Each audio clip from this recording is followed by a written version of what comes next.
You're about to listen to an interview with Maria Koutsogiannis. She is the creator of Food by Maria. She shares her journey with food and nutrition, which included a number of years where she actually was living as with bulimia, and how she's used Food by Maria in her Instagrams and her blogging and recipe creating actually is a part of our healing path and journey. And of course, now she reaches well over 100,000 people, inspiring them, giving them that hope.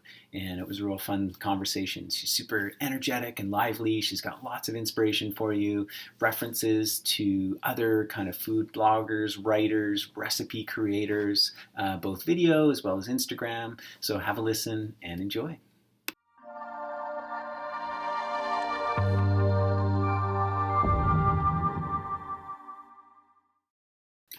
All right, welcome. I have with us on the line Maria Koutsogiannis. I just got a quick lesson before we started this call on how to exactly pronounce it. Right. Yeah, for sure. Her family heritage is Greek, so that's where that name comes from. And I'm sure it's probably where some of your passion around food has come from as well.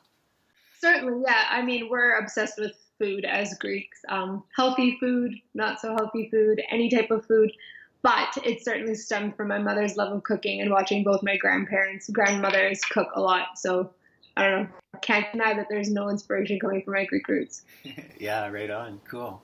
Well, we're gonna chat about lots and definitely want to cover off your story. A lot of people may know you from your what you're putting out there into the World Wide Web as Food by Maria. A lot of inspiration there around food, relationship to food, and your pictures are beautiful and your whole approach and everything. So that's currently what you're doing. And I'm sure there's more that we're going to touch on, other projects and things that you're involved with.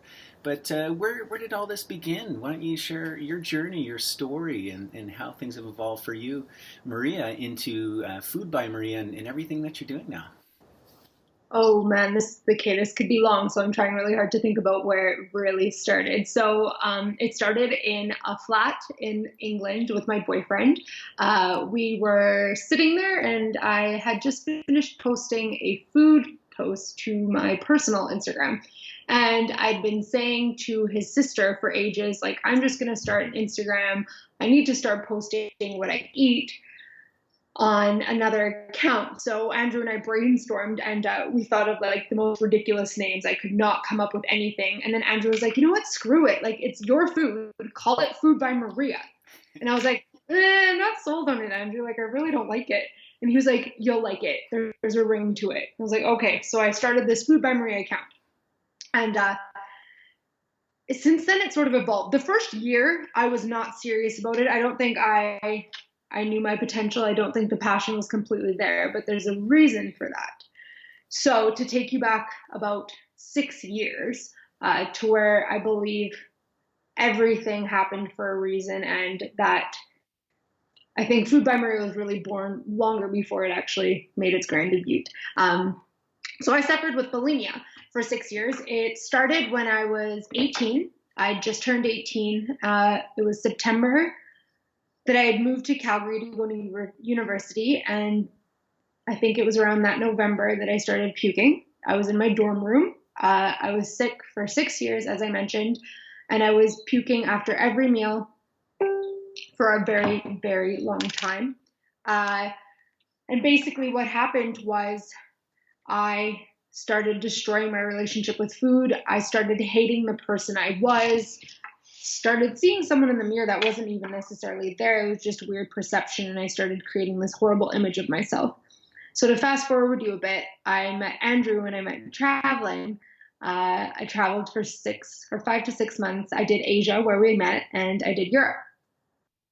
And cheesy as it sounds, I fell in love with a British boy and eventually ended up moving to England to be with him. And this is where everything kind of got tricky. I couldn't puke with him in the same house as me. I had someone that was sort of holding me accountable without knowing that he was doing that. I don't want to give Andrew all the credit because I did do this with my own will, and I did get better by myself, but he certainly helped me see the good that I couldn't see anymore. Once I did eventually tell him that I was sick, I could tell that he was trying really hard to help me. I was very verbal with him. There were times where I felt like I'd eaten too much or I was full, and I'd say to him, like, I think I have to puke, and he'd walk me out of it, or talk me out of it. He didn't even know what he was doing. He was just doing it so naturally, and he really helped me. So basically, Food by Maria was born officially a year after her Instagram was created, because that's when she officially, mentally, physically, everything rid herself of bulimia and got better.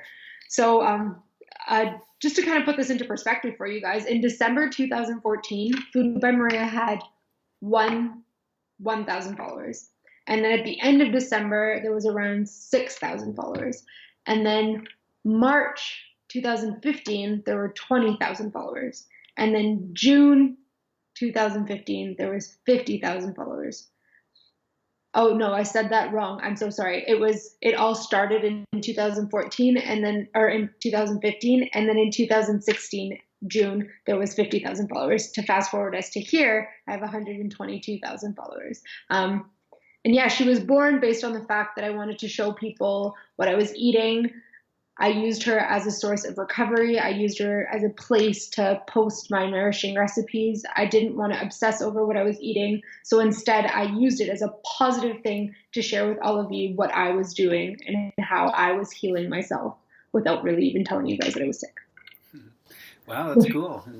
Inspiring story and great turnaround in transformation. And like you say, using that medium is part of your progress forward, and I assume that's part of your mission too. How much does that come up with in terms of your interactions and as a platform for Food by Maria and in your interactions with? Do you get a lot of younger women or other people that are going through a similar stage, kind of connecting on that same level? Yeah, so I think it was in August or September of last year that I finally came out to the Instagram world and to a lot of my friends who did not know. And since then, I've had loads of people email me, message me, text me, call me, come up to me in person, tell me that I've inspired them, I've helped them, that they had no idea, that they were proud of me for turning something so dark into something so amazing. I do have to say that I obviously don't have the background to help you heal yourself of an eating disorder, but I certainly have the fundamental support you need to get yourself there. I've paired up with a friend, Amber Romaniak, who I actually really recommend to some of these people. I haven't had the time to actually tell them where to go, but I always suggest that you seek help from someone who is more experienced than me. All I have to give to you is what I went through, and I did it kind of the bad way. I didn't go through any type of recovery. I didn't see a doctor. I did this all on my own, and apparently, according to statistics, I'm kind of one in a million. So I wouldn't suggest doing it the way I did it, because it was very painful and it was hard being alone. But I made those choices, and since Food by Maria has come out with her little story, I think she's changed the lives of a few people, and I feel very grateful for that. Yeah, no, that's awesome. Just shows you're on the right path, doing great things, and yeah, just to be that example that it can be done, right? Like one in a million, and for sure there are lots of resources out there, and I love that you refer Amber. We've had her on the show before, and she's got a really powerful story as well. With her own journey with food and nutrition and the place she's at, and like you say, she's in that space too as well of really helping others on their journey wherever they might be, especially in those dark places we can find ourselves in. Definitely. Yes, it's very inspiring to see other people share their story, because it is really, can be scary at times, and people sometimes react differently, but it comes down to how you feel about yourself and being comfortable and just loving the person you've become. And that's what I've taught myself through this whole mess of a life. For sure, and like you say, just loving food, right? And I mean, when you make food and you display it's a work of art, right? And that seems like an amazing relationship to food to have. Yeah, definitely. You can see a lot about me and my food if you know me well enough, or if you understand photography and art. Sometimes when I'm grumpy or, not exactly the happiest Maria, you can see that my photography is maybe more dark, a bit more contrast, moodier, shady.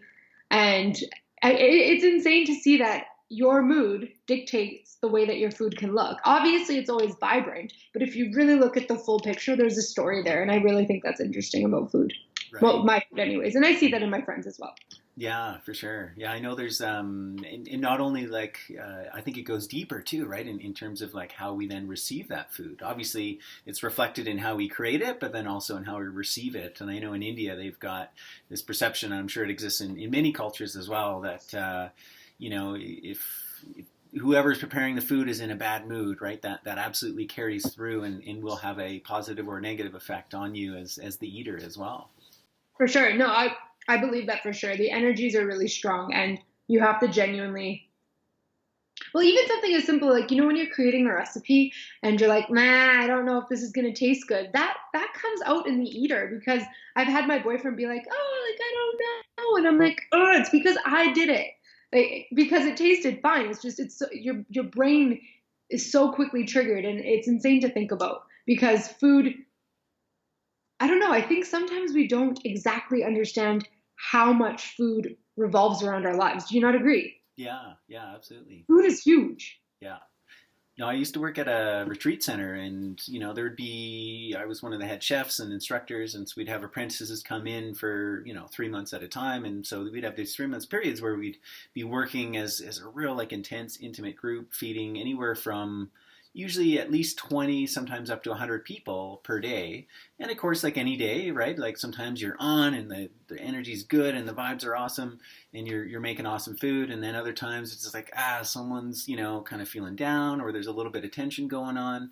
And no word of a lie, it was amazing. Like we would basically prepare the food, we'd put it out for the guests, everyone would eat it, they'd come back, they would have no connection to, the day and our energy, just literally just the food.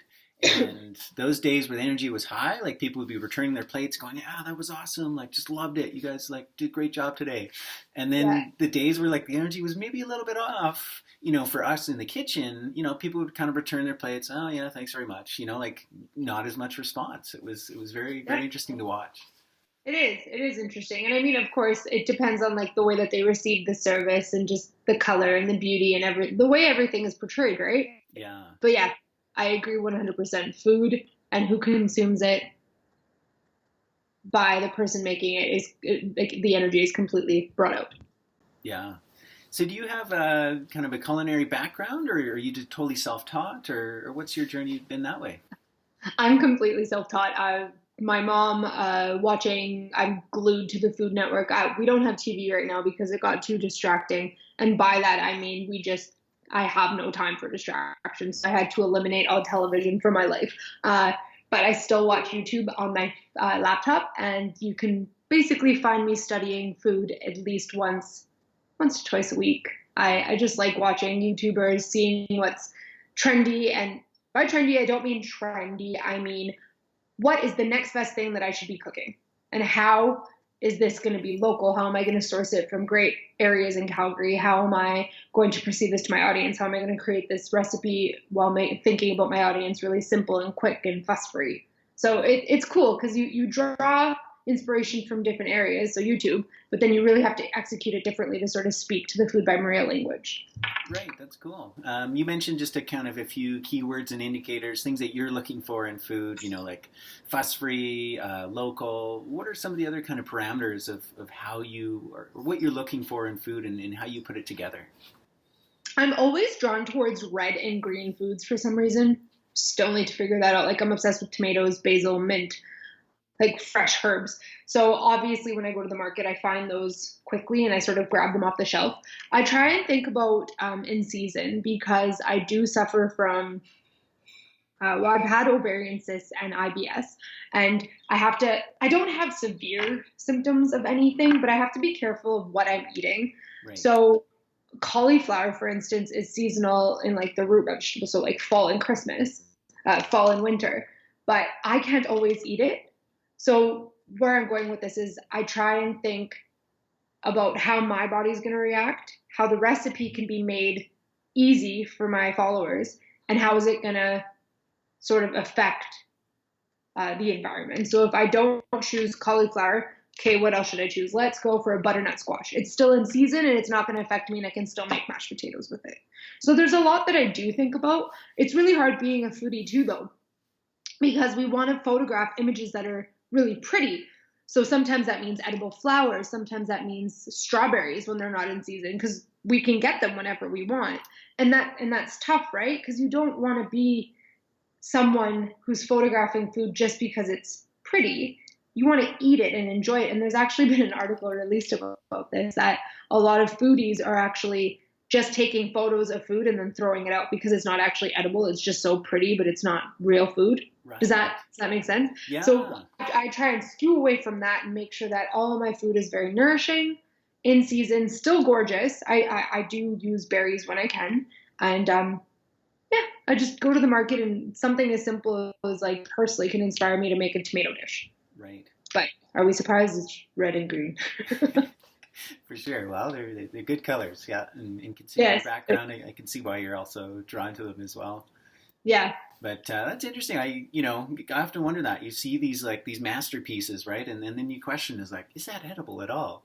I was into raw foods for a number of years, and a lot of the goal was to kind of recreate, these favorites. And yeah, it became this work of art of okay, I recreated a burger, I recreated this or that, but at the end of the day, a lot of it actually wasn't optimal for digestion. It was yes, I got it, but I don't actually want to eat it. So I'm gonna feel like crap after I have this. Yeah, no, I can relate to that. So a lot of people put raw red onion in a burger, and it photographs so well. It looks so crisp and pretty. If I ever did that and ate my burger, I would fall over and die.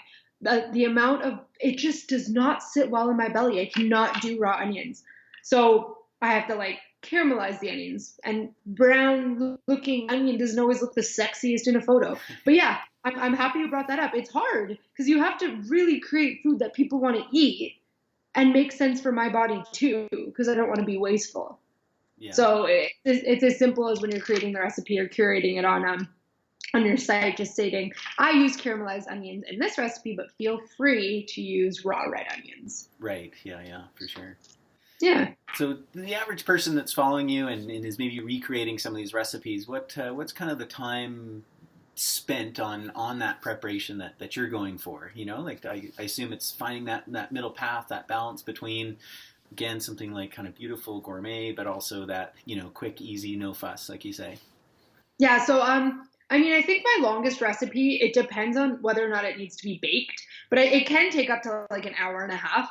But in terms of prepping my recipes and creating them, a lot of them take me under 45 minutes. I say that because they do take me around 30, but I'm really quick in the kitchen. I get it from my mom. Oh, we cook so quickly. It happens. And we're not cooking meat, right? So you don't have to wait for that to cook a specific way. Yeah. But of course, if you are baking vegetables, you need an hour. But typically around 20 to 40 minutes. I've had a lot of great reviews on my recipes saying that it was really tasty. It didn't take long. And the most important to me was my family enjoyed it. I'm not just creating food that I want to eat. I want to create food that everyone can enjoy. And I want people to nourish themselves with that food. I want them to feel inspired by what I'm eating. Do you know what I mean? There are a lot of cooks who create food that they enjoy, which is great. I want to see what you like because I might like it too. But I feel like creating really delicious recipes for your children is the most important because then you're teaching them what it takes and how little it takes to create a really delicious recipe. Yeah, for sure. No, I hear you. Yeah. Is there any, you mentioned you're vegetarian. Is that kind of, how you orientate yourself kind of, with food, and any other kind of parameters, and maybe just share a little bit about how you arrived there and why that you have that choice for yourself? Yeah. So basically I'm not vegetarian, vegan. I'm not anything. Oh, okay. I am. No, it's a labeling thing because of the eating disorder. So I eat 90% plant-based. I still enjoy eggs when I want to. I still enjoy a bite of meat if I want to. I still enjoy meat if I want. I don't want to restrict myself because it can very quickly turn into a downward spiral. I don't want to ever feel guilty for my eating choices. I eat for the environment. I eat for the animals. I feel very bad for what's going on in today's world. But I'm not going to deny that I do still eat it occasionally, very rarely. When we go to the UK and visit, I eat it more because there's less options when you're eating out in terms of staying full, unless I want to order like 3 meals. So that's tough for me, but that's something I'm working on personally, and I'll get there. I don't think I ever want to be 100% anything because, like I said, I don't want to label myself as any type of eater. I just want to eat nourishing meals that better me and help me go to bed better than I was when I woke up. I got here because of Instagram, being exposed to all these beautiful accounts, beautiful people with their inspiring words and experience and just their, positive words of affirmation about eating plant-based. It's really good. Like my hair, when I first started this journey 2 years ago, was probably like, I don't know, just here, like right in the middle of my chest. And now it's gone down to my butt. I'm not saying it's completely due to my diet, but it's really interesting to see that for the longest time, I always said my hair doesn't grow. Right. Yeah, yeah. So I mean, I don't know. I can't stop my nails from growing. Like my eyebrows become so bushy after it's just insane. So there's certainly something to be said about this little lifestyle that I've got going on. Yeah, no, it's cool. Yeah. Were there any particular books or authors that you read that really stand out as like, yeah, that was really helpful. That was a great turning point in helping you develop your understanding of nutrition and how to reach this optimal state you find yourself in? Okay, I'm so bad at reading actual books that are going to educate me in terms of one topic or not. I've watched loads of documentaries. I really enjoyed the documentary What the Health, Fork Over Knives. People like Erin Ireland, based out of Vancouver, she's so inspiring. She's done a TED Talks about this and how just it really does affect the environment. Laura Miller is really inspiring. She's out of California. She's great. She's got some struggles that she's gone through, and it's really amazing to just watch her speak about what she loves.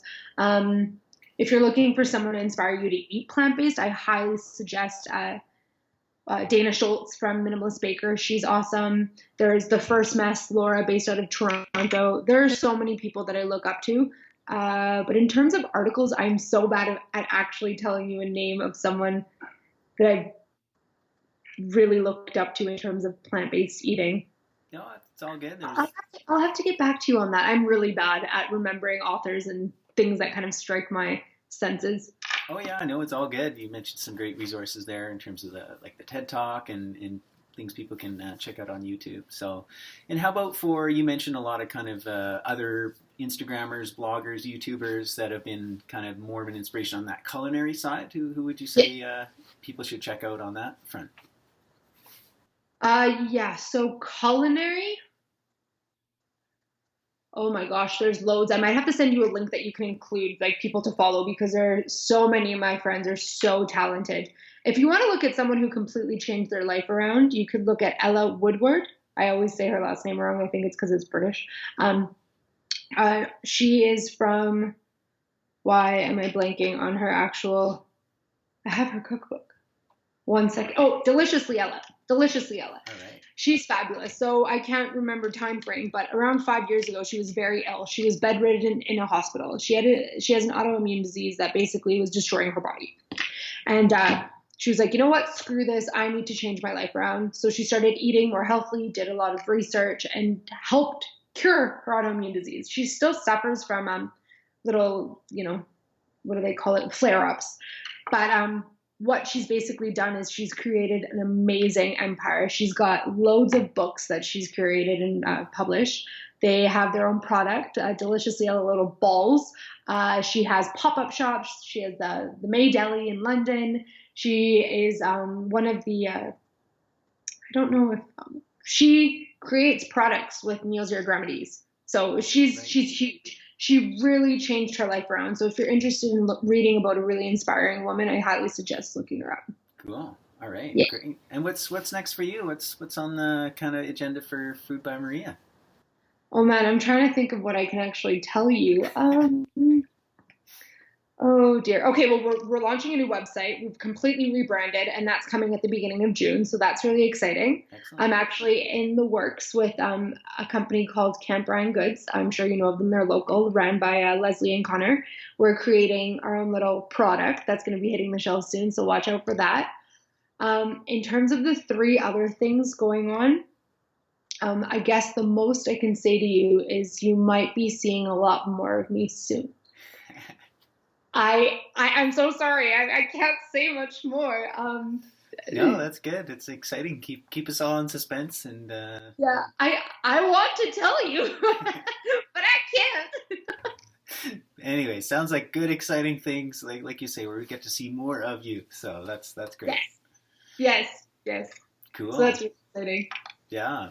All right. If you could, we talked about just keeping this nice, sweet, short, and simple. If you could leave the viewers with, just a thought, an inspiration, a tip, whatever it is, what would you leave us with?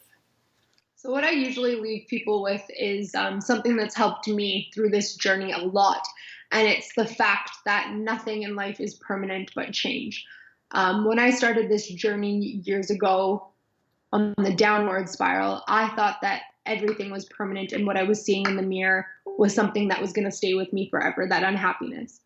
So, what I do is remind myself that nothing is permanent. If today I feel like shit, tomorrow's going to be a better day. If tomorrow's a great day, then maybe the next might not be so good. But just make sure that when you wake up in the morning, you feel positive, and you act, and you do everything that makes you happy, and try to go to bed a better person. If that means educating yourself, being kind to others, progressing at your dreams, whatever that may be, just go to bed a better person. And I guess one last thing that I can say too is if you know in your heart that this problem today isn't going to matter in 5 years, then just leave it the hell alone and move on with your life, because there is no point in holding on to things that don't matter. Cool. Great. Wonderful words to live by. That's awesome. Thank you. So if anyone listening wants to connect further with you, where would you like to send them? Yeah, so if you want to follow me on Instagram, it's Instagram handle at FoodByMaria. You can find all of my recipes, health posts, beauty posts, just little experiences and knickknacks from Food by Maria's story at www.foodbymaria.com. I have Twitter and Instagram, and expect more of me on YouTube. It's Food by Maria. And yeah, like I said, you'll be seeing more of me soon, so I'll be able to tell you more later. Cool. All right. Well, we look forward to that. Keep doing what you're doing. It's awesome. And thanks for being on and sharing. Awesome. Thank you so much, Malcolm. We'll see you later.